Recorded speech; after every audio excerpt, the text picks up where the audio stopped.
Is Disney World really worth all the planning? Only if you do it right, and today we're here to tell you how.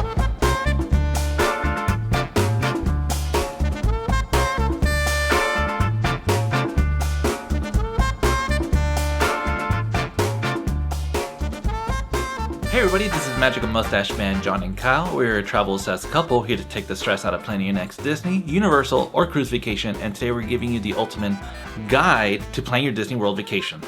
Walt Disney World feels very intimidating to a lot of people, and so we're here to break down when to go, where to stay, how to plan the whole thing. We are both travel advisors for Fantastical Vacations. We live 10 minutes from the parks. We're annual pass holders. We are going to walk you through this, so let's get into it. Alright, so the first thing you need to decide is when do you want to go to Disney World? And this may depend on work schedules or if kids are in schools, but here are some things to consider.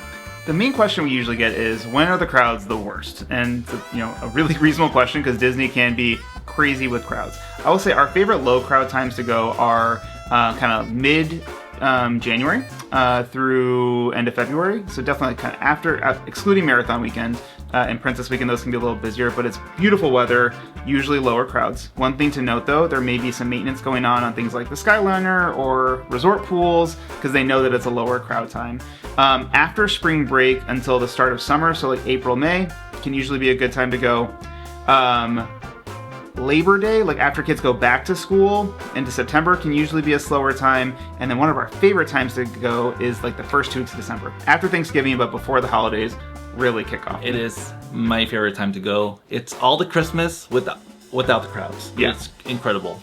Weather's obviously going to play a part of this as well. So, winter months is going to be much cooler, much drier, whereas summer is going to be hotter than the surface of the sun and a swampy 100% humidity. It's survivable, but you need to, understand that weather is definitely going to potentially impact your vacation.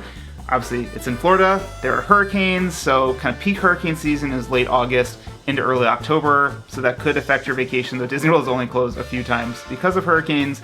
All right. And also with weather is afternoon thunderstorms in the summer. So you need to be prepared that you may get totally rained out or rides may be closed for a few hours. Almost every afternoon in the summer there is rain and thunderstorms. You can definitely plan around it, and you definitely want to have some ponchos in your bag and ready to go because the rain comes out of nowhere and it can be torrential. Alright, so we talked about the best times to go to Disney World, but what about the worst times to go? So definitely Thanksgiving week, the week between Christmas and New Year's, and spring break. They are terrible. So like if you're coming during this time, because obviously kids may be out of school, it's a really magical time, totally get it. You just need to be prepared for crowds and just know that it will be insane. And as long as you're cool with that and you set your expectations, you will have a lovely time. It's not when we would personally go, but everybody has their own experience. It really just depends on what's going to work for your family. And then the other thing that people try to plan around are certain events. So what are some of the events that people try to plan their trip around?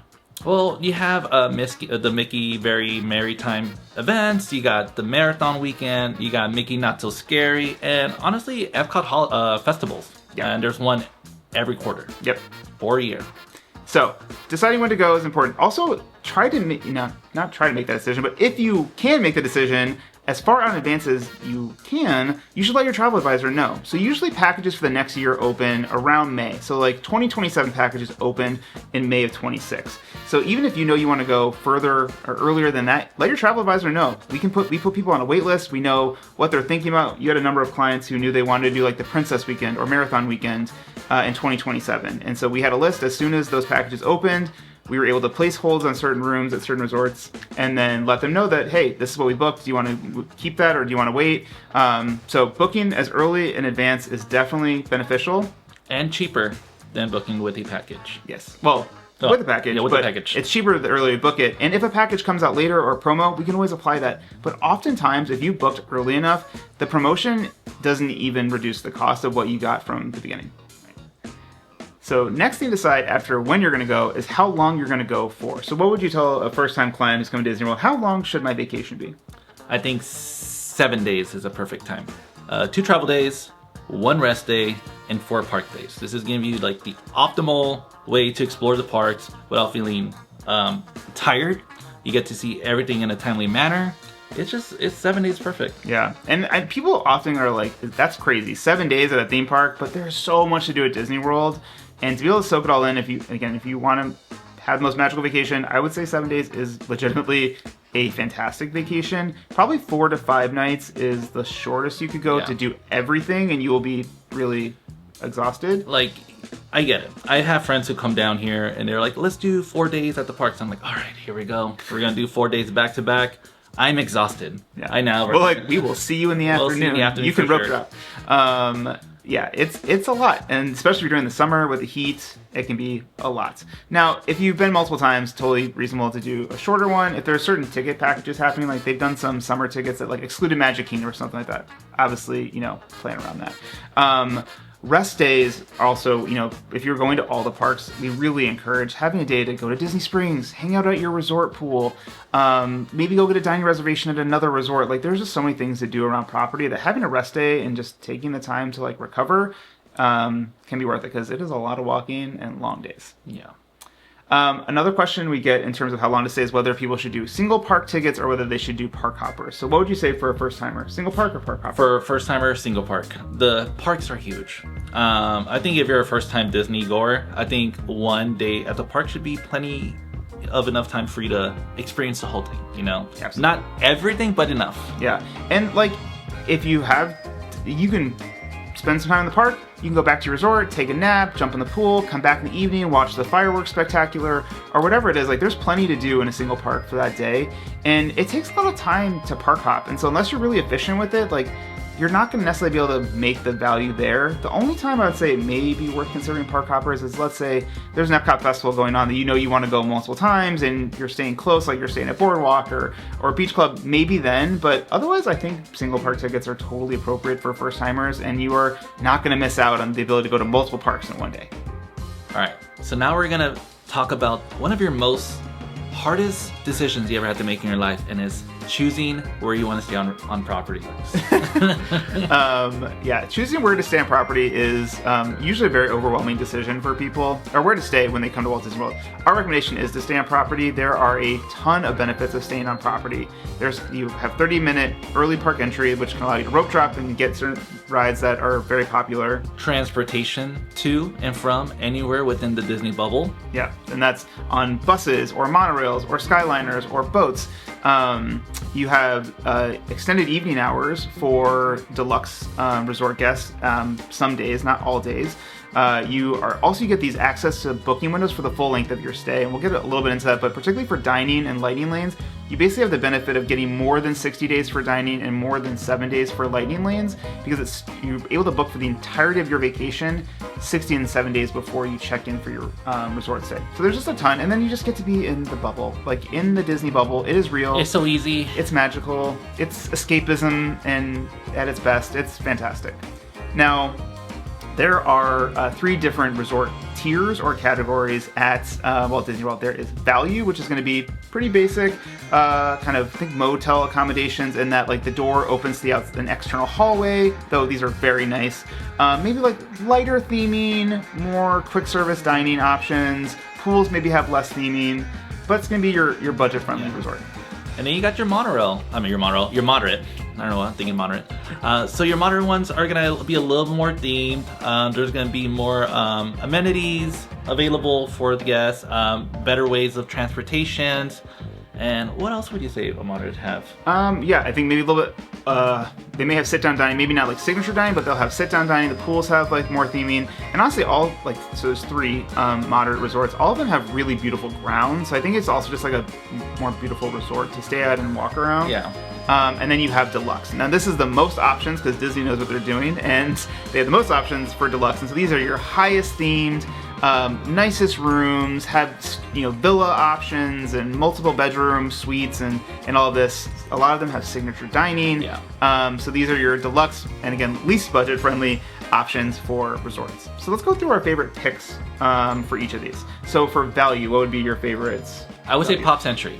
Pop Century, because it's the only value resort with Skyliner access. Well, technically Art of Animation is a value resort, though it is always more expensive than the other value resorts significantly that has Skyliner access, and we are not fans of Art of Animation. Yeah. We're gonna have a whole separate video about that, but Pop Century, our clients love it. It's definitely a fan favorite. For moderate, I would say Gran Destino Tower at Coronado Springs. I would say it's my favorite resort. Even though it's a moderate, it's probably my favorite resort. I just love the area, love the size. Coronado's awesome, and the Grand Casino Tower really feels like a deluxe product at a moderate price. Now Coronado, the transportation's a little bit challenging because it's this huge loop, and so like the bus stops at all these places. So the bus only transportation can be hard, but the resort itself is beautiful. And then favorite Deluxe. Ooh, that is rough. That is rough. I would say Polynesian. Yeah. It's so beautiful. Polynesian, it's like an opening day resort. It has like the best dining. It has the best drinks. It has an amazing pool. It's on the monorail. Like it's fantastic. I would say Poly, but all of the Deluxe are great, but Polynesian I think is just one step above really everything else. Now, we are doing some in-depth reviews in the coming months of all of the tiered resort tiers and like locations. So if there's a specific resort that you want some extra information on, drop in the comments so we can make sure we answer those questions for you. So once your clients have, their kind of idea of what they want to do and they reach out to you, what are some of the clarifying questions you ask? All right, so since they're already giving us the dates of where they want to go, I just kind of clarify how many people in their party, what their budget is, and kind of just narrow down what they want to do at Disney World, and just start with that. Yeah, and so you're going to give a recommendation, maybe give you a couple of different options for resorts so people can price out, whether it's going to be a deluxe or a moderate or a value. Maybe give them single park versus park hoppers, depending on what they're asking for. But I'll definitely give them a couple recommendations and options to see maybe they'll like something they haven't even thought about, like maybe doing like a Port Orleans stay or rather than a Coronado Springs. Yep. So just giving them options and keeping an open book. Yep.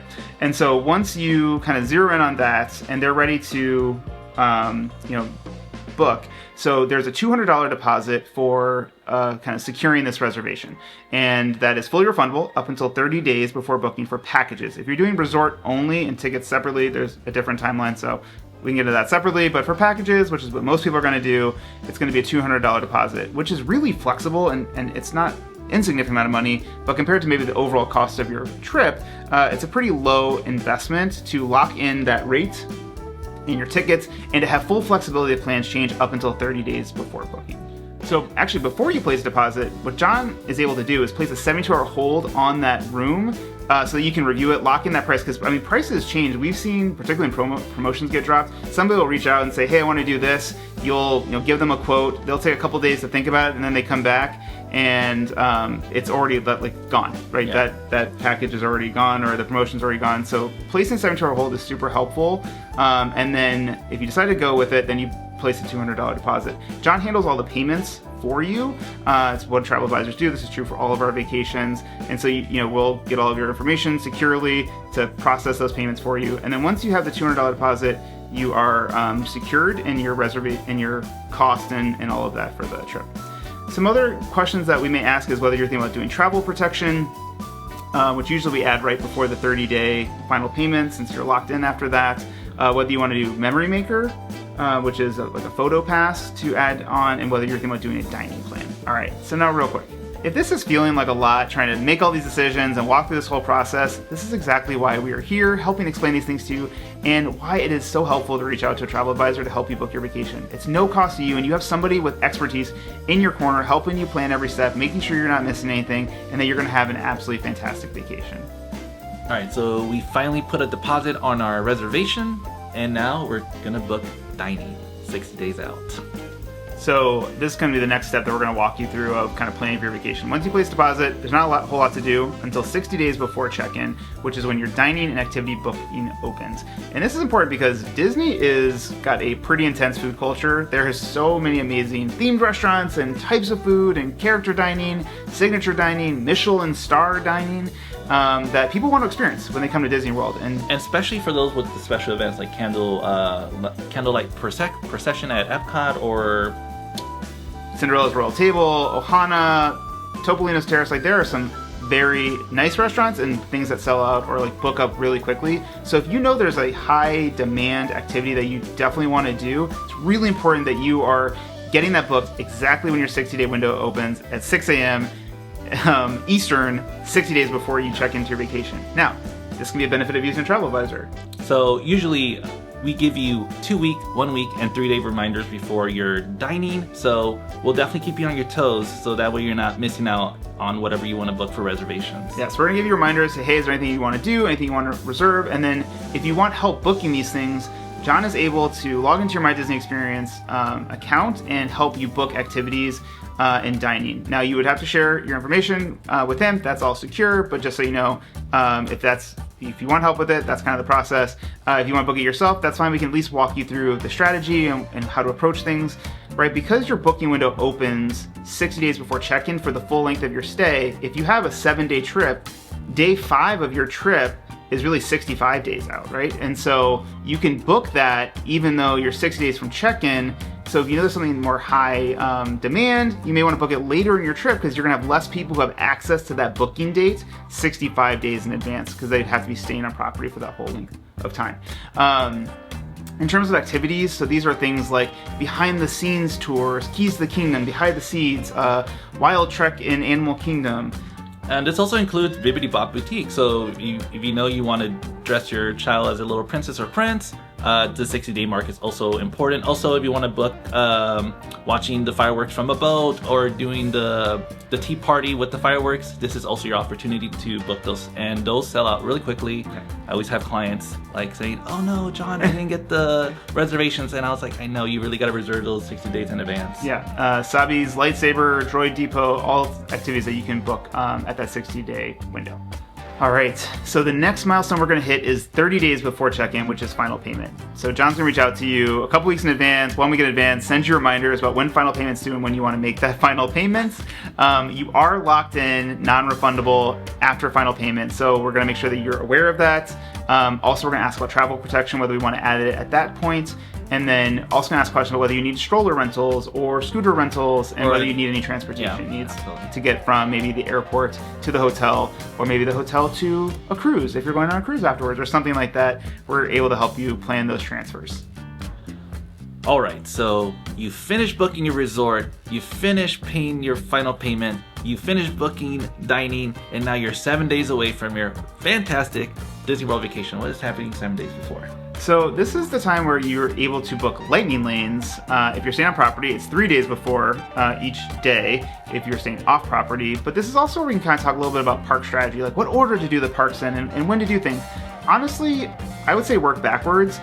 Figure out the dining activities that you know you want to do. Those are going to be reserved 60 days, and those are going to kind of define your park days, because if you're eating in a certain park for a dining reservation or doing a certain activity, that park is going to kind of be set for that day. And then for lightning lanes, that may be another way to adjust when you are going to certain parks, but there's really like all the parks are available all the days. Don't stress too much about it. You may want to do a water park on day of check-in if it's summer season, because they've recently been doing free water park entry during the summer for Disney Resort guests. But let's talk about what lightning lanes are. Lightning lanes are a paid-for skip-the-line service, and there are 3 types. There is multi-pass, which allows you to do multiple attractions throughout the day. There is single pass, which is for the most popular attraction at every park. That's separately paid for that one time. And then there is premier pass, which is one of everything. One of everything. It is quite expensive, less than a VIP tour, but way more than even a park ticket that would allow you to do every attraction lightning lane at least once. We're gonna have a whole separate video on lightning lane strategy. We also have a guide on lightning lane strategy. Please reach out to us if you would like that. But you know, basically, depending on what is available for certain attractions that you know you want to do, that may help you choose what day to go to that park. So let's say, you know, you can't get Rise Resistance on day 2 of your trip, but you can get on day 5. So maybe you're gonna go to Hollywood Studios on day 5, assuming all other things are equal. And then lastly is rope dropping. If you're staying on property, so rope dropping basically means that you are in line right into the park before the park opens. And so you're using that 30-minute early entry to essentially beeline it to the most popular rides. So that'd be like Seven Dwarfs Mine Train or Tron, at Magic Kingdom, Rise Resistance, or Slinky Dog, Animal Kingdom, the Banshee, Flight of Passage, at Animal Kingdom, Frozen, at EPCOT. So basically you're beelining it and being the first people in line for that before the rest of the park opens to non-resort guests, and that basically will hopefully get a shorter line, though it can get pretty busy. And this could definitely save you a fast pass for sure.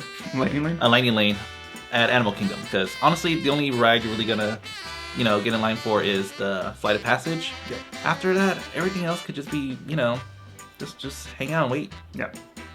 All right, so we said everything you should do. Now let's talk about things that you should skip. And honestly, our biggest piece of advice is skip the stress. You are not going to be able to do everything. So let that go early on. Now there are some things that we personally don't think are worth it. So for example, Seven Dwarfs Mine Train and Tron are super popular at Magic Kingdom. I personally don't think either one is worth it. They're kind of short rides, and they have crazy long lines, and you could maybe do 2 or 3 other attractions in the time that you'd be sitting waiting for those. Or have a nice meal in what you're paying for a Lightning Lane single pass for it. Not worth it for sure. The Fantastic Dining Package is probably not worth it. You can get a good view of the show. Whereas I'd say a dining package for Candlelight Processional, absolutely worth it. Absolutely. But for an Eat to the Beat concert, probably not, unless it's a super popular band. Unless it's Sugar Ray or Simple Plan, but yeah. Also, Lightning Lane at Animal Kingdom is probably not worth it. Definitely multi-pass. Again, Flight of Passage is going to be the most popular ride. You can get a single Lightning Lane for that. And, Kilimanjaro Safaris and Everest, you're going to be able to get into with a relatively reasonable wait. Yeah. But again, we really, really recommend don't overplan. The magic of a Disney World vacation is being present with your family and just taking it all in. If you're so focused on getting to the next thing, getting to the dining, getting to the next line, having the most Instagrammable experience, you're gonna miss out on time with your family, and those are what the memories matter, and that's what's going to make memories. And we're here to help you strategize and hopefully not overplan, give you some good structure so that you can then just take it as it rolls and just really enjoy your time. All right, so these are just final thoughts on planning your Disney World vacation. Number 1, don't stress about it, please. Don't get to Disney World already ate up, tired, and stressed without even experiencing the fun first. That's number 1. Pick your date strategically, stay on property if you can, use Lightning Lane where it matters, definitely use a travel advisor because it's free for you and it's definitely gonna help. And don't overplan. Have some core key things that you want to do. Sometimes we'll talk to clients and they're like, my friend gave me their Excel sheet, and I'm like, all right, stop right there. You do not need to plan minute by minute, hour by hour. I got this Excel sheet emailed to me, and I was like, this is insane. This is crazy. If it's gonna make you calm to have everything planned out like that, cool. But things are gonna change. There's gonna be a thunderstorm. There's gonna be a ride down. You're gonna have to change and be flexible. And the more that you can be present and not in the app and constantly trying to adjust things, you're just gonna have a better time. Yeah. So hopefully you are liking this content. Please like and subscribe to our channel if you want to see more. Please let us know in the comments what other types of content you want to see, more you want to learn about Walt Disney World, and definitely reach out to us if you are looking to plan your next magical vacation. We specialize in Disney destinations, Universal cruise lines, and all-inclusive resorts at no cost to you. You can find us at magicalmustacheman.com. Reach out to us on YouTube, John at fantasticalvacations.com. Wherever you can find us, reach out to us, and we will see you next time.